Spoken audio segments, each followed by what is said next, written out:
Então, pessoal, nesse módulo a gente vai ver a contribuição de J.J. Thomson.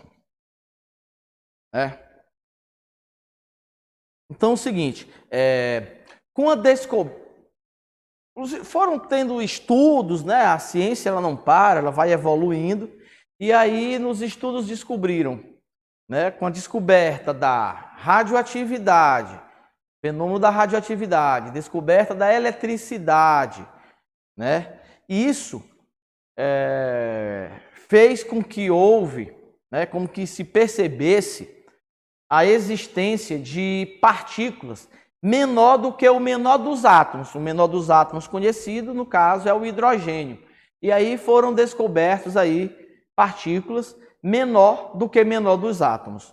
Então, isso leva a concluir que o modelo sugerido por Dalton não é válido, porque, segundo Dalton, o átomo ele é indivisível. E aí, com a descoberta aí dos fenômenos da radioatividade e da eletricidade, isso deixa Dalton, o modelo atômico de Dalton desacreditado. Isso é um ponto que os vestibulares costumam cobrar. Geralmente eles cobram o quê? O que faz um modelo surgir, que geralmente é baseado num experimento, e se for observado algum experimento que aquele modelo não consiga justificar, ele é abandonado.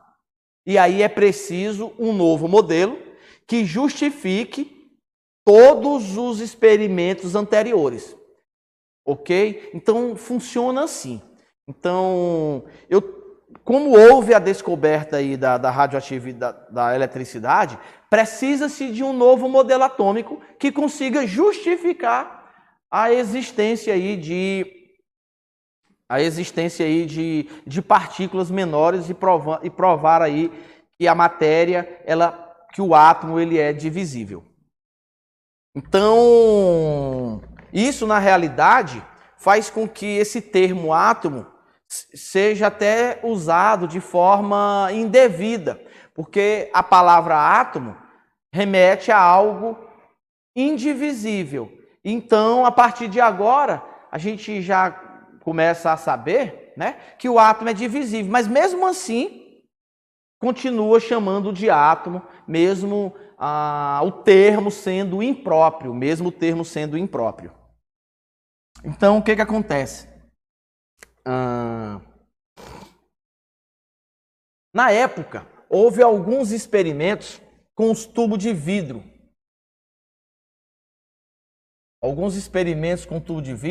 E esses experimentos aqui vão ajudar a Thomson criar um modelo. Thomson aqui trabalhando com as ampolas de Crookes, né? Thomson trabalhando com as ampolas de Crookes. Então, o que acontece? Dentro de uma ampola, um tubo de vidro, a ampola é um tubo de vidro, né? Dentro desse tubo de vidro, coloca-se um gás rarefeito.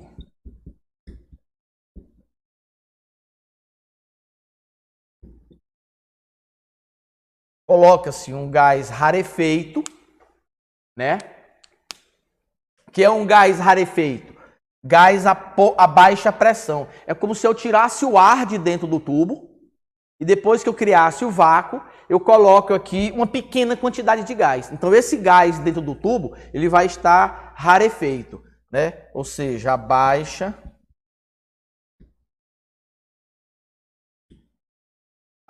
pressão.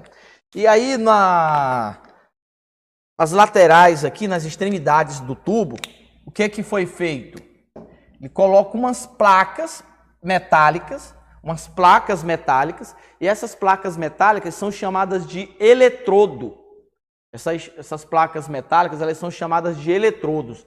Aí nós temos, esses eletrodos são chamados de cátodo ou catodo, né? E um outro chamado de ânodo ou anodo. E aí o que acontece? Nós temos aqui o cátodo, que é um polo positivo, e o ânodo, que é o cátodo, que é o polo negativo, e o ânodo, que é o polo positivo. Então, nessas placas, essas placas são de metais, pode ser cobre, pode ser ferro, alumínio, metal, um metal qualquer. Ele aplica aqui uma alta tensão. Vamos supor aqui que a gente bote aqui 12.000 volts. E aí, uma observação interessante foi observada. O que aconteceu o que acontece se eu montar isso aqui? Aqui dentro desse tubo vai criar aí um grande clarão, uma luz, né? Vai criar uma luz aí dentro, um grande clarão, né? Ficar iluminado aqui dentro desse tubo. Então esse é o fenômeno observado. Então a turma começou a investigar o porquê, o que era que estava acontecendo quando eu fazia isso. Então muita gente estudou isso, repetiu esse experimento, né? E aí a gente tinha agora que conseguir entender o que estava acontecendo, né? Então esse clarão, esse raio, dava-se a entender que era alguma coisa que estava saindo daqui do cátodo em direção ao ânodo.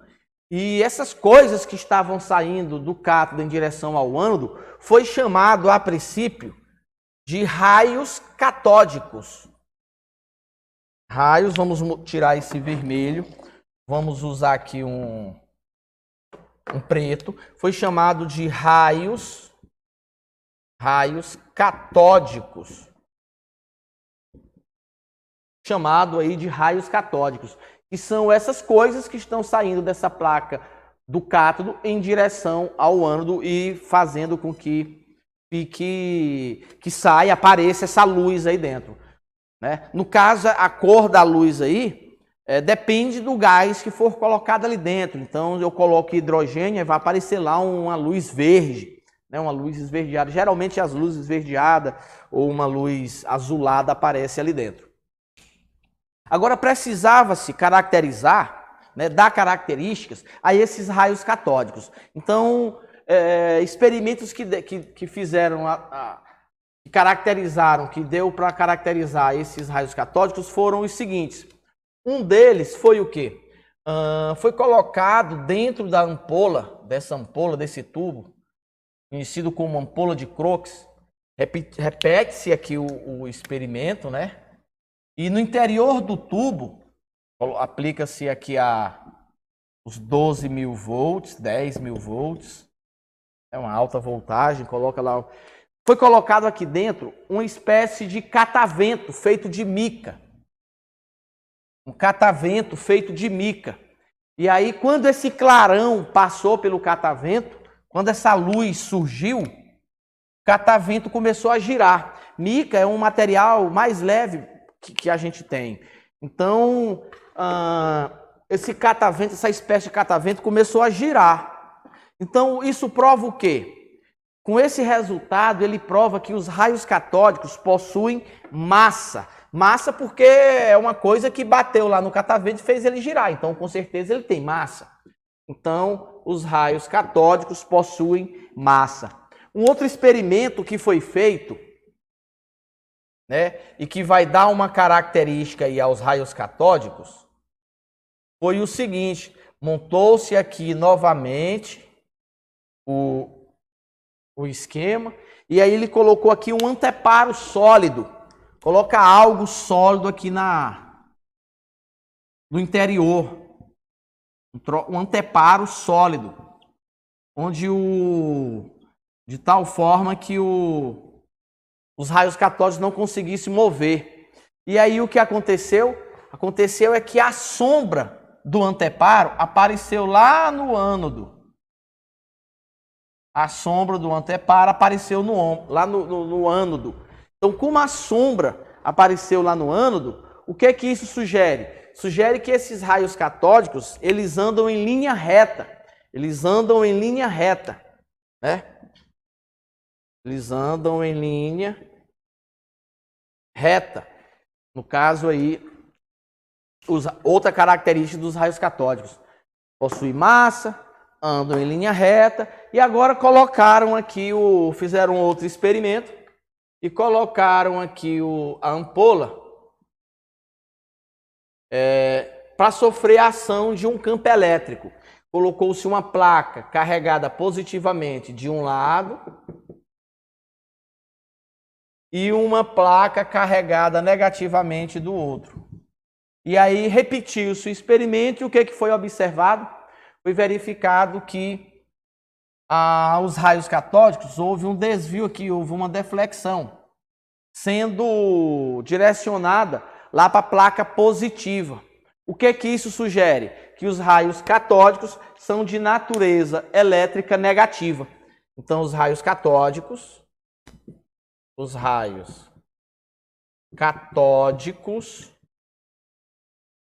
são negativos. Os raios catódicos são de natureza elétrica negativa. Beleza? Beleza. Então, Thomson determinou o quê? Thomson, ele sugeriu um outro nome para os raios catódicos, que esse outro nome é utilizado até hoje. Então, Thomson, ele chamou esses raios catódicos de elétrons. Raios catódicos de elétrons. Até hoje usamos o termo elétrons. Então, a Thomson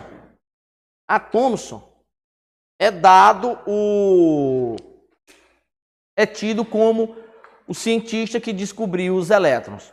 Thomson, ele é tido como o cientista que descobriu os elétrons. E aí, além disso, o que Thomson fez? Ele, utilizando experimentos e cálculos matemáticos, né, ele conseguiu determinar a relação massa-elétron. Ele não determinou a massa e nem determinou a carga do elétron, mas ele determinou a relação massa-carga do elétron. Por mais que ele não soubesse qual era o valor da carga e por mais que ele não soubesse qual era o valor da massa, ele conseguiu determinar a relação, né, massa-elétron. Então, ó, Thomson determinou a relação massa, determinou a relação massa-elétron, ok? Sugerindo que o elétron ele tem uma massa muito pequena. Nessa relação massa-elétron, né? Relação massa-carga, vou botar assim, nessa relação massa-carga, é um valor muito pequeno. É um valor muito pequeno. Como é um valor muito pequeno, ou é porque a carga é muito grande, ou é porque a massa é muito pequena, né? E aí, como se sabia que a carga não poderia ser o fator que ia fazer com que a relação fosse muito pequena, então foi associado a massa muito pequena. Então, massa muito pequena, que para que a gente conseguisse chegar a essa relação, um valor muito pequeno. Aí depois teve um outro cientista, né, conhecido como Goldstein, que ele fez uma modificação no experimento e fez o seguinte: ele mudou de posição, ele moveu o ânodo, né? Então ele deixou o cátodo, né? Deixou o cátodo na posição e colocou o ânodo perfurado. Né? Lembrando que esses eletrodos são placas metálicas. Ele colocou o ânodo perfurado. O que leva o cara a fazer isso, né? A gente não sabe, mas o cara fez isso aqui. Ele colocou o ânodo perfurado e aí conseguiu descobrir um outro fenômeno, que além, isso aqui seria o ânodo, né? Que além dos raios catódicos e do cátodo em direção ao ânodo, surgiu novos raios andando em sentido contrário, né? Surgiu novos raios andando em sentido contrário. Ou seja, apareceu novas luzes aqui. Então, esses novos raios andando em sentido contrário, que aconteceu somente quando ele fez isso, posicionou o ânodo em um local diferente dentro da ampola e perfurou. É como se esses raios, eles atravessassem, os furos que ele tinha feito, né? Essa foi a impressão que ele teve quando fez o experimento. E a esses raios que estavam andando aí de forma contrária, que antes não era possível perceber, por mais que existisse, antes não se percebia. É lógico que antes ele já existia com os experimentos, só não era perceptível. Passou a ser perceptível quando ele modificou o local do ânodo e perfurou. Por algum motivo, isso fez com que aparecesse aí esses novos raios andando aí em sentido contrário. Como eles estavam saindo, a impressão que dá é que eles estão saindo do ânodo, esses raios foram conhecidos como raios anódicos. São conhecidos como raios anódicos. E hoje, esses raios anódicos ou canais, podem ser chamados também de raios canais, raios anódicos ou raios canais, hoje são conhecidos como prótons. Prótons. Hoje é o que a gente chama de prótons.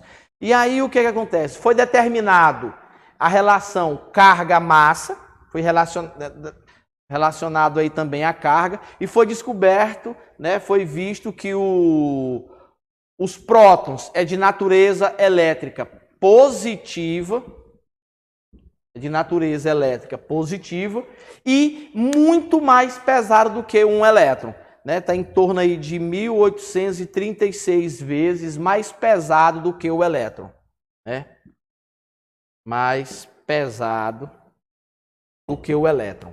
Millikan conseguiu determinar, através de cálculos, conseguiu determinar o valor da massa do elétron e o valor da carga do elétron. Cuidado que Thomson ele não conseguiu determinar o valor da massa e o valor da carga do elétron. Quem determinou foi Millikan. O que Thomson fez foi determinar apenas a relação. E aí foi determinado também a massa do próton, e percebeu-se que o próton ele é em torno aí aproximadamente 1836 vezes mais pesado que um elétron. Então, nós temos aí quem descobriu os prótons ou os raios canais, Goldstein, está relacionado aí com a descoberta, né, dos prótons. Então, Thomson cria um novo modelo para o átomo, né, baseado nessas informações aí de existência de partículas, né, subatômicas, partículas menores do que o átomo, que no caso os prótons e os elétrons, cargas positivas e negativas. Então, Thomson cria um novo modelo.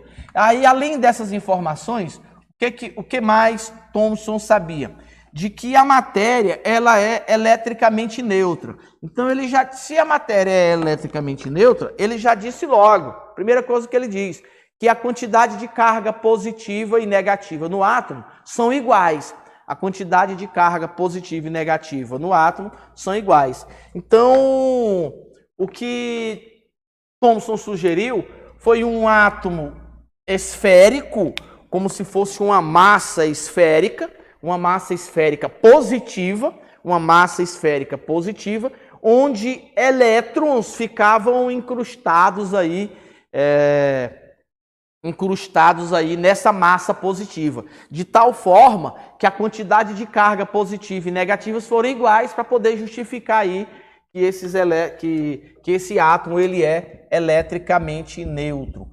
Então nós temos isso, uma pasta positiva,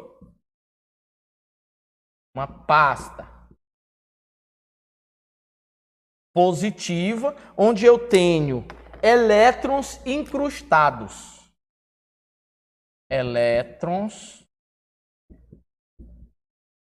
Incrustados. É muito comum a turma, ao ler os livros, né? Os livros de ensino médio, os autores ali ao escrever não deixam muito claro como é que fica esses elétrons dentro do átomo, e aí a turma apelida, assemelha, faz uma semelhança aí de Thomson, o modelo atômico de Thomson, dizendo que é semelhante a um pudim de passas, né? Aqui no Brasil nós não temos esse pudim de passas, né?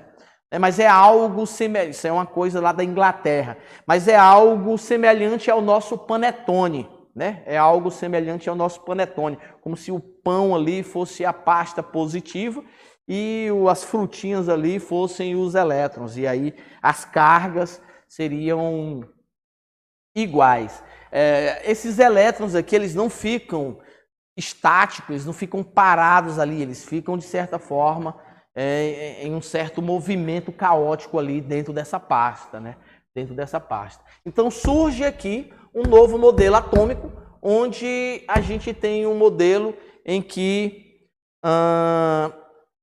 já consideramos o átomo divisível, tendo aí cargas positivas, prótons, e cargas negativas, elétrons. Beleza? Então aqui nós vimos aqui os experimentos com a ampola de Crookes e a inserção, a descoberta do elétron, dos prótons e a criação do novo modelo atômico, o modelo atômico de Thomson.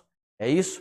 Beleza, é isso aí. A gente continua na próxima aí com os experimentos e criação do modelo atômico de Rutherford.